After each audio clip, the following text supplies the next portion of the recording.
முருகப்பெருமான் என்றாலே வேலும் மயிலும் வைத்திருப்பார் என்பது எல்லோருக்கும் அறிந்ததுதான். ஆனால் குறிப்பிட்ட சில தலங்களில் வித்தியாசமான கோலங்களில் காட்சி தருகிறார் முருகப்பெருமான். அந்த வகையில் முருகப்பெருமான் வீற்றிருக்கும் தலங்களில் என்னென்ன வடிவில் காட்சி தருகிறார் என்பதை பற்றி தெரிந்து கொள்ளுங்கள். கும்பகோணம் அருகில் அழகாபுத்தூர் என்ற இடத்தில் உள்ள கோவிலில் முருகப்பெருமான் கரங்களில் சங்கு சக்கரம் ஏந்தி காட்சி தருகிறார்.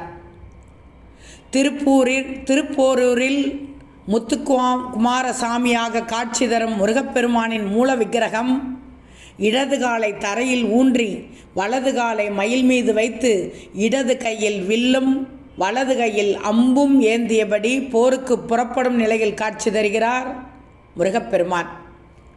நாமக்கல் மாவட்டத்தில் உள்ள பேளுக்குறிச்சி என்னும் இடத்தில் முருகன் வேடன் வடிவில் காட்சி தருகிறார். இந்த வேடன் வடிவ முருகன் சிலையிலிருந்து வியர்வை வருவது வியப்பான ஒன்றாகும். ஏலகிரி மலைக்கு அருகில் ஜலகாம்பாறை என்ற இடத்தில் உள்ள முருகன் கோவிலில் 7 அடி உயர வேல் மட்டும்தான் இருக்கிறது. முருகன் விக்கிரகம் இல்லை. இக்கோவில் வேல் வடிவில் முருகன் காட்சி தரும் வித்தியாசமான ஆலயம். சென்னிமலை முருகன் கோவிலில் உள்ள முருகன் 2 முகங்களும் 8 கரங்களும் கொண்டு காட்சி தருகிறார்.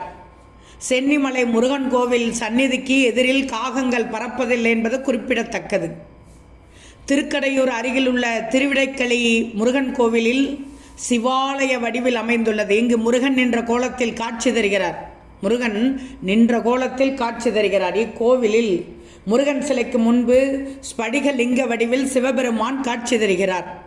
மயிலாடுதுறைக்கு அருகில் திருவிடைக்களி என்ற ஊரில் உள்ள முருகன் கோவிலில் இருக்கும் குமரன் ஒரு கையில் வில்லோடும் மறுகையில் வேலோடும் காட்சி தருகிறார். திருநனிப்பள்ளி, திருக்குரங்கடி ஆகிய தலங்களில் உள்ள ஆலயங்களில் முருகப்பெருமான் 3 கண்களும் 8 கரங்களோடும் காட்சி தருகிறார். சிறப்பு, மிகச் சிறப்பு. கனககிரி என்ற இடத்தில் உள்ள கோவிலில் முருகன் கைகளில் கிளியை ஏந்தியபடி காட்சி தருகிறார். மயிலாடுதுறைக்கு அருகில் நெய்க்குப்பை என்ற ஊரில் பாலமுருகன் அம்மன் கையில் கைக்குழந்தையாக அமர்ந்தபடி காட்சி தருகிறார். புதுக்கோட்டைக்கு அருகில் உள்ள ஒற்றைக்கண்ணனூர் என்ற ஊரில் மிகவும் பழமை வாய்ந்த முருகன் கோவில் உள்ளது. அந்த கோவிலில் முருகன் ஒரு கரத்தில் ஜெபமாலையுடனும் மறுகரத்தில் சின்முத்திரையுடனும் காட்சி தருகிறார்.